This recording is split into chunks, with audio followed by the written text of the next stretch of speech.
I could not do the Wednesday Night War this week without my right hand man, Primetime. Not Deion Sanders, but Primetime. What's up? What's up? So this is a different kind of Wednesday Night War because we had head-to-head sort of free pay-per-views for both nights. Now we obviously know that this is what WWE had to do because Fyter Fest was already in the books like months ago. So they came up quickly with the. What are you talking about? Triple H said that they've been had bash at the Great American Bash months ago, way before they even thought of it. Man, stop. So they got Great American Bash, but however, don't sleep because NXT beat AEW in night one. But why? Let's find out. So we're going to go over. We all know why. Yeah, we're going over Great American Bash night one versus Fyter Fest AEW of night one. So without any further ado, let's get into the Wednesday Night War and let's start over with the Great American Bash for NXT. So we're at Full Sail now. We're not even at the Performance Center. So we're at Full Sail. They've been at Full Sail. Oh, they've been at Full Sail? Yeah. I thought it was at the so Raw and SmackDown's at the Performance Center then, right? Yeah, and NXT has been at Full Sail ever since they had that takeover episode on NXT. Gotcha. Okay, I know they was allowed to go back in their Full Sail building, and once again, like you're down there in Florida, all I hear is getting worse. Are y'all cool down there? Well, I am following the rules, so. Okay, exactly. Because it's like it's crazy. Trust me. I remember when we were the epidemic at one point. But anyway, we kick off at Full Sail University with the Fatal 4-Way #1 contenders elimination match. Tegan Nox taking on Dakota Kai, taking on Mia Yim, taking on Candice LeRae. Mia Yim in this matchup was already the highlight of everything going on in this matchup. There was a sequence where Tegan Nox gets tripped up. Dakota Kai tries to go for the knee while she drifted across the bottom of the apron. Doesn't work. Candice LeRae comes in, takes out Tegan Nox, and then gives like a I forgot what they call it, flatliner to Dakota Kai on the apron, and she takes a nasty fall. I'm like, Dakota, always taking these nasty falls. But Candice LeRae starts getting jumped in the ring, gets a face wash by Dakota Kai, that gets kicked in the face by Mia Yim, and then she gets the jumping knee. I don't know what to protect your neck, and then Mia Yim eliminates Candice LeRae. So then after that, we get more fighting, and then all of a sudden Dakota Kai rolls up Mia Yim, and then Mia Yim is eliminated. So now it's down to the best friends again, Dakota Kai and Tegan Nox. So they go back. You know, they keep saying this is like a blood feud, but every time they fight, it always end up like a roller. It do. This is the only time that it actually ended up where it got like a pinfall. So we get a cannonball, and then she covers Dakota Kai. Kai kicks out, and she goes and go back and forth, exchanging stuff. Dakota Kai tries to go, and she misses her face wash, and then Nox drop kicks her, and then goes for the shiniest wizard, and then I hate the shiniest wizard. She beats Dakota Kai, and now she wins the future shot at the NXT Women's Champion, which is Io Shirai. I'm not mad at the outcome, but because I was like, I don't know what else to expect. But right now they're rebuilding the women's division. So how do you feel about Tegan Nox taking on Dakota Kai? I mean, Tegan Nox taking on Io Shirai. I'm pretty sure it'd be like somebody just needs somebody for her to challenge type of thing. But I don't think they're gonna take it serious. I think the real person might either be Dakota or somewhere down the line Candice. It needs to be Rhea. Rhea should never lost it. Yeah, but I don't know what they do. I don't even think Rhea. Oh, no, I don't know. We'll get to Rhea. Now it's time for backstage. We get Damian Priest on the microphone back there with Mackenzie Mitchell, talking about how Cameron Grimes doesn't know how to be a man. He slashes tires. He won't claim it. He slashes my tires. got a deep voice for no reason. He said so. He wants a one-on-one match with Cameron Grimes. So Cameron Grimes will respond later. Technical matchup up next with Timothy Thatcher taking on Oni Lorcan. You talk about a hard-hitting brute match right here.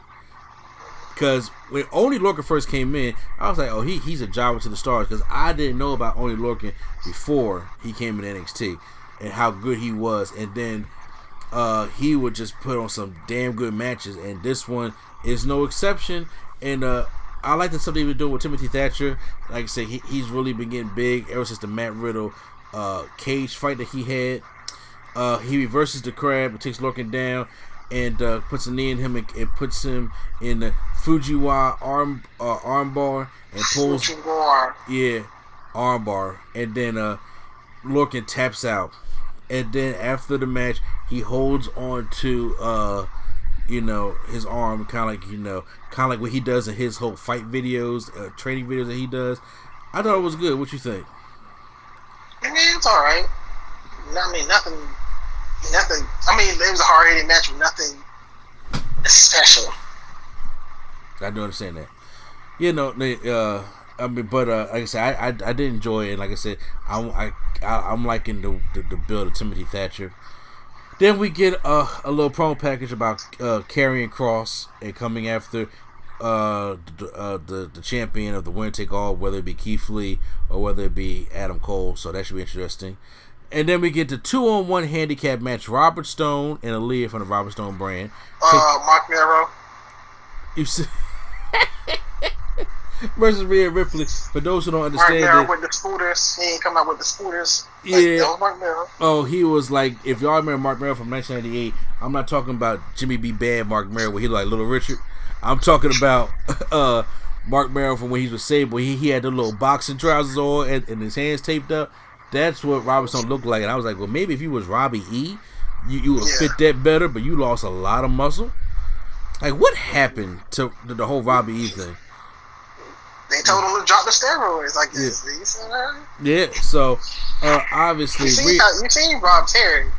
Yeah, yeah, so, obviously, in this matchup, now, this is the best Aaliyah has looked, period. Okay, I remember Aaliyah back when she was on that whole NXT show that they had, Breaking Ground or whatever it was called back in 2015 on the network, and she has come a long way since then. So she has been pretty good, but once again, Robert Stone tries to go for a springboard on the outside. Rhea Ripley just kind of casually steps out the way, and he splats on the ground, and she just working on Aaliyah. They both get caught in her, I forgot what that reverse cloverleaf is called. Yeah, I don't know what that thing called. Yeah, the handle. I don't know. The prism trap. So she puts them both in there. They both do a double tap out. Rhea Ripley wins. She doesn't have to join the Robert Stone brand. And in my personal opinion, she needs to get away from this whole thing right now and go back to the title picture. I feel like his next client gonna be like Mercedes Martinez. First of all, she gonna probably fight Rhea. I mean, well, yeah, because Mercedes Martinez, I'm glad she's back in there. First of all, I was like, once again, the Aaliyah Vanessa Bourne thing I thought was cool. Why not continue that? But then, unless you want to get Vanessa Bourne to the Robert Stone brand.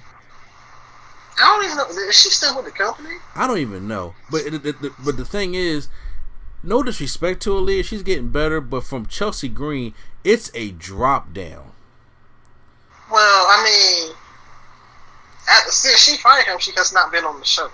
Since she fired him, he's been on the show every single week. Mm-hmm. So is it a drop down? Well, you know what? You are absolutely right, because you sit there asking yourself, since teaming up with Charlotte, where has Chelsea Green been, and Aaliyah has been on there. Maybe that could be part of the storyline. So who knows? Maybe. Oh, strap match time next, as we got Dexter Lumis taking on Roderick Strong. So they both come out. First of all, Dexter Lumis is just doing that creepy stare to Roderick Strong. Why are there? This is the obvious thing. Why are there two cars out there at the stage area? I'm just like, okay, so we're about to do the whole trunk thing in this whole car. Roderick Strong is paranoid, can't face his fear type thing. I was like, because they had made that obvious.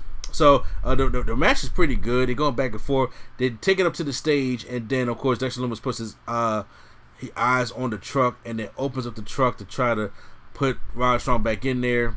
Roderick Strong fights out of it, gives Dexter Lumis an angle slam on the floor that looks sick, superplex from the top rope. By the way, Bobby Fish is out there the whole time trying to cheer on Roderick Strong. There was a point where Dexter Lumis was putting him in the, I think it's the silencer. I think it is. I think so. Yeah. The choke. Yeah. Yeah, choke thing. Bobby Fish tries to go in there, but then he gets choked up by the scrap because on one side we have Dexter Lumis and then we have Roderick Strong. He gets choked up on there, then gets knocked off the apron. Then Dexter Lumis hits the silencer and wraps the strap around Roddy's neck and starts really choking him with that, and then picks up the win. Big win for Dexter Lumis here. Roddy putting him over. I you know what? I'm actually digging the Dexter Lumis character more than Samuel Shaw. Well, yeah, because it's different.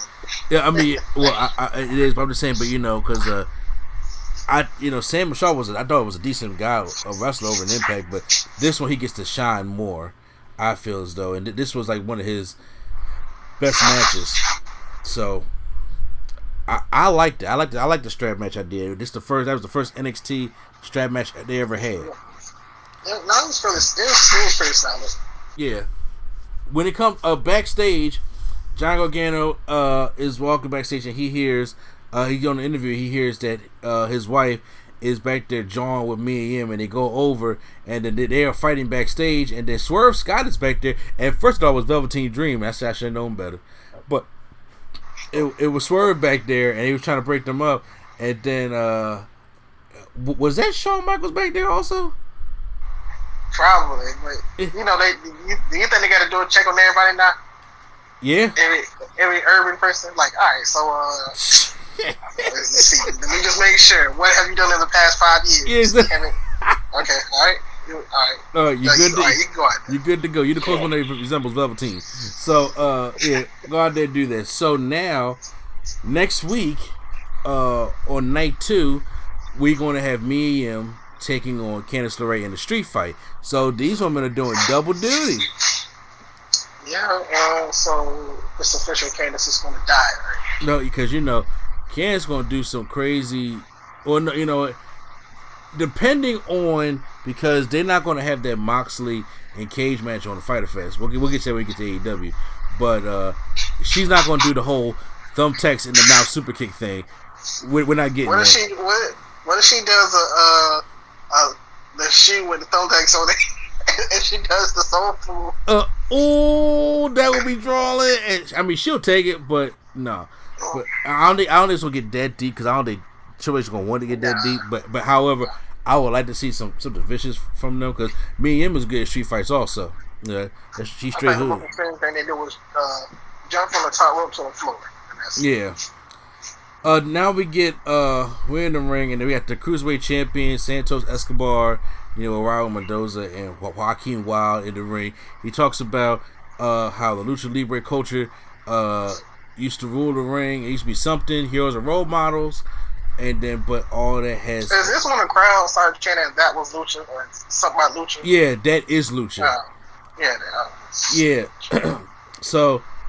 Escobar says it's wrong, and then basically goes to Lucha to take off the mask, and then the crowd boos. But then Drake Maverick comes down to the ring and wants to get all big and brave, and then he rushes in the ring to fight, gets beat up, and then as Santos just looks on, and then here comes Breezango to come even up the odds between them, and then now at night 2, Great American Bash is going to be a 6-man tag team match, player, with Drake Maverick and Breezango taking on Santos Escobar and all the rest.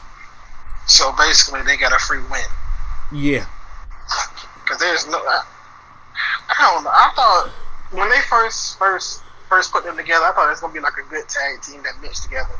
Of course, people they was funny, but now they just idiots. Now they like Bulk and Skull or something. I don't like it. They ain't that bad. They're not that bad. It's not good. They're not that bad. Your boy Cameron Grimes is backstage with McKenzie, and it's like he's kind of blowing off the challenge by Damian Priest, and he all he cares about is he wants to be the number one contender of the winner take all matchup because he's going to the moon. Okay, as he walks off, so we probably know that on night 2 we're probably going to get that rematch of Damian Priest and Cameron Grimes. I know you can't stand that. You can't stand at all. Of course, we got the coming soon for Mercedes Martinez, and then we get a thing for the winner take all. Now it's time for night 1's main event: Io Shirai versus Sasha Banks, which, in my opinion, is probably going to go down as one of the best women's matches of the year or best matches of the year for 2020. So it was a damn good matchup. You know, the attire. It's almost like somebody made it especially for that person because I think that was like the greatest gear on the show. You talking about for Sasha Banks? Yes. Oh yeah, I like that. I like that Great American Bash thing. She should have worn the Pan African colors. But I ain't gonna say nothing. Play. Yeah, I like the Great American Bash gear she had on the red, white, and blue. Sasha goes for, which I always think she's going to die, but she ends up turning into something. Goes for a sunset flip through the ropes and powerbombs Io Shirai on the plexiglass and down to the floor. That was nice. Scary because every time I see Sasha running for them ropes, all I think about is how she gonna kill herself. Because Sasha just never gives herself enough launch sometimes. And I was there in Philly when she dove through the ropes and Asuka kicked her in the head and she kind of fell on her head on the outside. I was like, oh my god. I like that. I think they did that on purpose. She was supposed to fall like that, but I think her landing early on purpose was yeah. I mean, I do agree with you. You know what I'm talking about, so I agree with that. So, Bayley comes in to help Sasha for a cheap shot, but then unfortunately, then Asuka appears out of nowhere ringside, and then she hits Sasha Banks with the green mist. We finally see the green mist back, and then the referee never sees it, and then Bayley like how they cover it too. What you say? They cover it too, like exactly. On the main roster, they just do it in every scene. He just like, oh, I'm assuming he just came in the ring looking like that. NXT, they like cover the face. Yeah, I like that. I do like that. Then so oh, you got this on your face? I didn't see that 2 seconds ago. But I'm assuming nobody cheated, and I'm gonna just count. Io hits Bayley into the barricade. Then she goes for the moonsault on the back of Banks, and then turns her over and hits the win. 1, 2, 3. Io Shirai wins the match. Great matchup by these two. And then the crowd, well, the NXT crowd, it's like for her and Asuka. The paid. Yeah, the paid crowd roster. Yeah. And then she, they basically celebrate in the ring as power goes off. So that was a way to end night 1 for Great American Bash. But we're not done yet because we got to go across the Bay Area. I'm lying. We go across Florida to Fyter Fest, AEW's Fyter Fest, night 1 in Jacksonville, Florida, Daly's Place, and we're gonna get what they got. So we starting off their matchup is Jurassic Express, the Luchasaurus, and Jungle Boy with Margo Stunt taking on MJF and Warlord. Warlord. All right, just real quick. I'm tired of Marco Stunt. I was just about to say the same thing. He's like a little gnat, little fruit fly. He's annoying as shit right now. At first, it was cool to see him get like. At first, I looked at Marco Stunt like a Singh brother. He's there to get beat up and stuff like that. But now, even the Singh brothers were better than this, and I'm like, now he's really getting annoying. Now, if he go to that era of Enzo, he was getting knocked out every week. They never be funny, but. Oh, I mean, he was getting knocked out. I'm still impressed that Warlow can do that step up Hurricane Rana so beautifully. Jungle Boy tries to go for it, and he gets powerbombed for his likeness. Then Marcus jumps on the back of Warlord, and then Warlow kicks Jungle Boy down and then tosses Margo Stunt into him.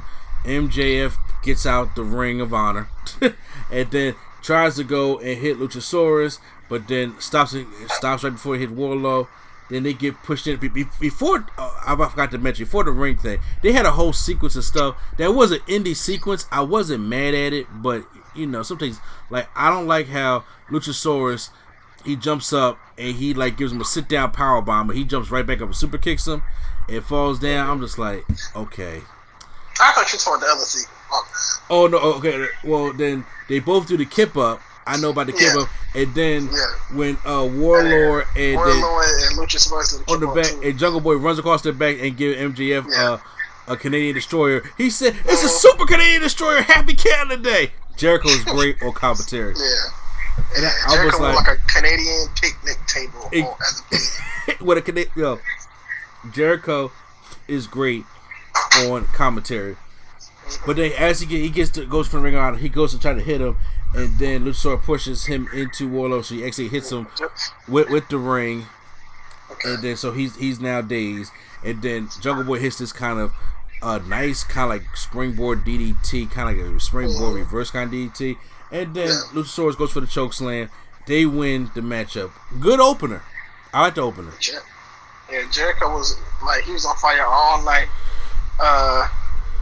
I think it's only one person that knows probably better than Jericho on commentary. It was more entertaining than Jericho, and that's Black Snow. I haven't heard Black Snow yet. Or if I have, I don't know who it was. That's Booker T. Like, is that what he called himself? Black Snow? Yeah. I'm dead. Look at Booker T. He's lining them up. Okay, so now I know what I'm about to say. Yeah. I know he called himself Black Snow. Okay, yeah, Booker T was great. That was hilarious. I watched that full episode when they took over. Oh, man. Yeah. Oh, main event Mafia, man. The things we could talk about that. Joey Janela and is brawling with Lance Archer with Jake Robertson standing there. Lance Archer. Yeah, so just standing there. You might get him up. So we gonna have that match next week. Then now is it gonna be a hardcore match? Because I could have sworn he came out with like a leaf blower. It's gonna have to be. I'm not gonna see Joey Janela versus Lance Archer in a regular match, and that's because of Lance Archer. But we have the AEW Women's Championship matchup: Hikaru Shida taking on Penelope Ford. The best match Penelope Ford has had in AEW.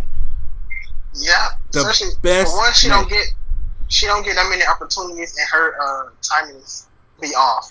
So this one, the timing was good, everything was right. Yo, the move that I knew the timing was on point is when Shida was going for the missile drop kick, and she did the Matrix. Oh yeah, that's her thing. That's her thing in the Matrix. Yeah, I was just like, oh, because her and Trish Stratus could really hit that really good. Liv tries it, but Liv's time be a little bit off. But the whole Matrix thing was great. I was like, ooh, that is nice. She has timing issues on a couple things, but the thing she has down pat is the Matrix and that apron Hurricane Rana. Yeah, and that's probably the thing she has down the most. Yeah, I would agree with you on that one. Sheeta does hit a Falcon's Arrow, but Penelope Ford kicks out, and then Penelope Ford goes for that springboard cutter that Jay Lethal does, and then Sheeta kicks out of that. Then we go for another Falcon Arrow, and then we go for a knee to the front, a knee to the back, then a Falcon Arrow, and then Penelope Ford kicks out of that, and I was like, are they going to do it? Are they really going to do it? I thought they was going to get for the fighting spirit. That's what I thought. Yeah, but they didn't give her the fighting spirit. She didn't do the fighting spirit. Yes, but then she hits another knee, and then that's it for Penelope Ford. I was like, see, that's what I don't like. If you get two knees and a Falcon's Arrow, you kick out of that, and then one more knee, I'm like, no. I can understand what they were doing with it, like, kind of like you get adrenaline, and the adrenaline wakes you up. Yeah. And then you get one hit, and you back down again. Well, speaking of your adrenaline, Mr. Diet Coke himself, Cody from the Nightmare Family takes on Jake Hager and his wife. No, Huh? You forgot a nickname that they just now added for no reason. Oh, the inner. So what's the nickname for? For some reason, they added Rock Hard to the beginning of his name. The Rock Hard Jake. Yes. No. And Joe Ross was like, "That's what I said, Kane." So, wait, you're not Kane. You're Excalibur, Kane. So this is Jericho still on commentary. This is the usual Cody defending for the championship kind of matchup. By the way, he came out with a Great American Bash shirt. It's kind of like a middle finger. Yes, it is, because his dad definitely did create that, and they they definitely want their rights back. So just saying, but that's Cody for you. So it's a lot of old school wrestling here. Cody does the the jump up cutter that he does, and then I thought Hager really looked good in the matchup here. Cody gets slapped by Hager's wife, and then the referee just was distracted because Arn Anderson is in there trying to fuss at the referee like he slapped him, and then here come Dustin Rhodes down and then hits Hager with something. And he's about to go for the crossroads, but Hager gets out, goes for the triangle hold, but then Cody just falls kind of on top of him and gets the pinfall. Hager thinks he won, but Cody is the one that wins. Yeah, he's the winner at the end, and then Hager is pissed. He is pissed. I'm telling you. And ever since that tournament, Cody said, "How can I make the worst finish of all time?" Yeah. And he talks that every week. I'm telling you. No, this is still not better than being pinned by the figure four. This is not. I'm like, Peyton Royce, what you doing? What are you doing, Peyton Royce? So, after that, Hager hits down the referee, and we find out he gets fined for that action later. I know that referee's gonna get hit because he's not. I never seen him before. Mm-hmm. Yeah, so you got hit. I thought he was gonna take a bump in the middle of the match, not after. Like I got you. Yeah, but so Cody retains the championship, which is no surprise to me. We got freshly squeezed Orange Cassidy, who brought a chair out to the broadcast table and puts his feet up. Jericho's losing his stuff. He's like, "I'm gonna beat that dipshit next week." So Jericho is just freaking out. It's freaking out because Orange Cassidy is right there. So now we get Private Party versus Santana and Ortiz of the Inner Circle. Not feeling that new theme song. Yeah, I don't like it neither. I think I like the old one better. Yeah, it's a problem. I like that one. Yeah. So now I think Private Party has starting to get back into the swing of things now. And once again, they do the whole tag team thing that they do, and I thought that was really good. Santana hits that leaping helo cannonballs in the corner on Mark Quinn. Then as they try to take the little sock thing, Matt Hardy takes it from them, and then I like how Matt Hardy is cosplaying as Matt Hardy P.S. Hayes. That was great. I remember Michael Hayes with a baggy jeans and that tight shirt. I remember that 1999 era. He even posted a picture saying "Time is a circle." Yes. So after the distraction, they fall back. Isaiah Cassidy goes and hits a spin DDT on Ortiz. They put Santana on the top rope, and then they hit the beautiful gin and juice finisher. And I was like, I think Private Party is back because they was botching a lot. But they're back. I think as far as pushing goes, they might get it because they've been on BTE every week. Yeah, every single week. Oh yeah. Some of the dark people are coming up there. Like Sonny Kiss is getting time now. I'm talking about BTE, like the elite, like they. Oh. They got like a. Yeah, you know how the people they. I don't say they have like an inner circle, not a big, but they have a group of people that they be around at Private Party on there every week. So they might just be giving them a push eventually. Yeah. So there we go. So Jericho is now losing his shit because the inner circle, Ortiz and Santana lost the matchup. They have Isaiah Cassidy dance in front of him. He was like, "You want to dance? Get away from me with that." And then he said, "Here." He threw some of that Orange Cassidy, and then he just shrugged it off, and it made Jericho pissed. He walked from the back of the announce table trying to hit Orange Cassidy. They had to break him up. Pineapple Pete and everybody called. He was like, "Next week." I love Jericho. Pineapple Pete came out and only held 2 fingers on him. Is that? Oh, yo, that whole stuff was hilarious, and then Jericho really losing his stuff with Orange Cassidy. I think that thing is hilarious. I can't wait to see the. That's funny because he's like, don't be coming out there doing them kicks, and he did them kicks, and he just got more upset. Exactly. So, Taz and Brian Cage is out because they're supposed to. Who can stop the path of Cage? Yeah, they were supposed to have a match with Moxley next week, but we know what's happening with Moxley, and they got to go for the 14-day quarantine. Plus, like I said, I've had it. You might want to do the extra 7 to make sure it's really out your body. So they're going to have the championship match at Fight for the Fallen, which is on July 15th. It's the next week after week 2. So exactly. So it's like 3 straight weeks. So you know what that means? We're going to have NXT Bash at the Beach. We're